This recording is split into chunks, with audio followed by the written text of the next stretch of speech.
हाँ तो बच्चों गुड मॉर्निंग। देखते हैं आज हमारा ग्रेविटेशनल फोर्स का पार्ट 1 है, गुरुत्वाकर्षण बल। गुरुत्वाकर्षण के बारे में सबसे पहले स्टेटमेंट गैलीलियो साहब दिए थे। ठीक है, याद रखिएगा, ये गैलीलियो वही है जो दूरबीन का खोज किए हैं। ठीक है, और गैलीलियो ही जड़त्व के नियम के बारे में पहला, जड़त्व का नियम किसका? गैलीलियो का है। उसी जड़त्व के नियम को न्यूटन साहब अपने लॉ में शामिल किए हैं, जिसको न्यूटन का पहला नियम कहते हैं। तो गुरुत्वाकर्षण के बारे में इटली के ये वैज्ञानिक थे गैलीलियो, वो गुरुत्वाकर्षण के बारे में सबसे पहले समझाने का कोशिश की। टॉलमी क्या बोले? टॉलमी बोले कि जितना भी जैसे पृथ्वी है वो सेंटर में बैठा हुआ है और बाकी सब ग्रह और सूर्य जो है वो पृथ्वी का चक्कर लगा रहा है। हालांकि ये नियम गलत है, लेकिन उस टाइम पे बोले थे टॉलमी, तो उस समय इनको सही माना गया था कि सूर्य तथा अन्य ग्रह पृथ्वी का चक्कर लगाना है। कोपरनिकस साहब टॉलमी को क्या कर दिया, ऐसे याद रखिए कि टॉलमी के नियम को उल्टा कर दिया। कोपरनिकस क्या बोले, यही रियल लॉ है। कोपरनिकस बोले कि सूर्य जो है वो सेंटर में बैठा हुआ है और उसके चारों तरफ ग्रह या पृथ्वी जैसे हो, तो पृथ्वी क्या है? ग्रह है, तो वो सूर्य के चारों तरफ चक्कर लगा रहा है और उपग्रह भी सब चक्कर लगा रहा है। ये कोपरनिकस बोले। लेकिन कोपरनिकस बोले तो इनमें भी क्या कमी था कि कोपरनिकस ये नहीं बोले कि किस त्रिज्या से घूमेगा।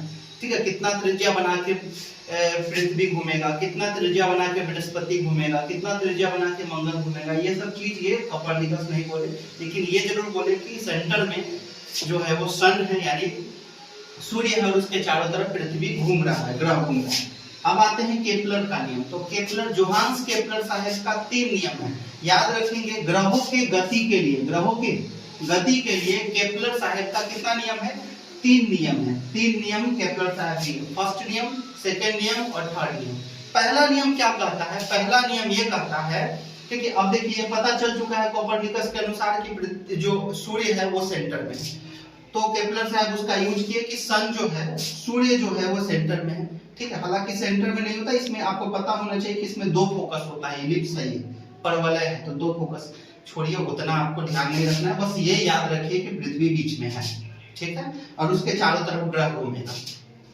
तो केपलर का पहला नियम क्या कहता है कि ये सूर्य हो गया बीच में और उसके चारों तरफ जो होता है वो ग्रह चक्कर लगाता है, और वो चारों तरफ जो ग्रह चक्कर लगाता है वो परवलय पथ पर, परवल की तरफ पथ मतलब बोले तो एलिप्स बनाता हुआ, मतलब ये रेडियस ज्यादा होगा और ये रेडियस, देखिए ये रेडियस कम होगा और ये रेडियस ज्यादा होगा, मतलब ये त्रिज्या ज्यादा और ये त्रिज्या कम।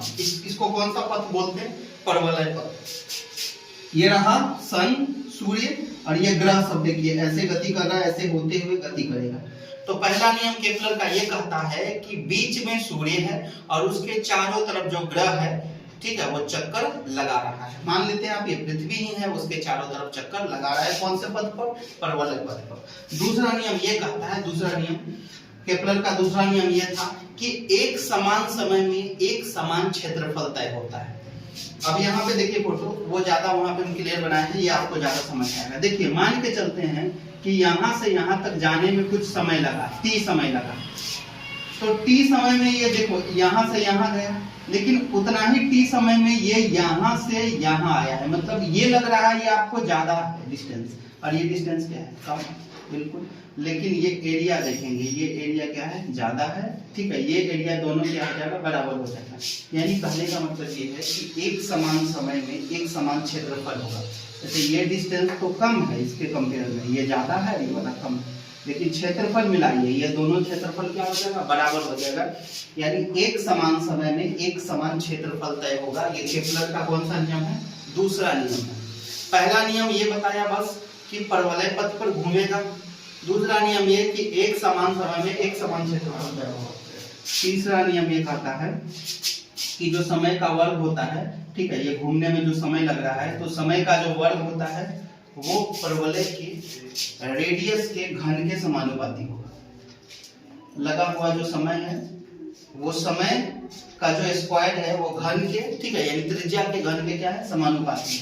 अब ये देखिए समय t लगा तो t का वर्ग समानुपाती a कौन है? ये त्रिज्या, a का क्यूब, समानुपाती का चिन्ह हटाएंगे, बराबर के साथ एक कांस्टेंट आएगा, नियतांक आएगा k, तो अगर हम 1 के लिए लेंगे तो यहाँ T1 और A1, अगर हम T2 के लिए लेंगे तो A2। अगर दोनों को डिवाइड कर दिया जाए तो K से K कट जाएगा कांस्टेंट। ये फॉर्मूला आपको याद रखना है।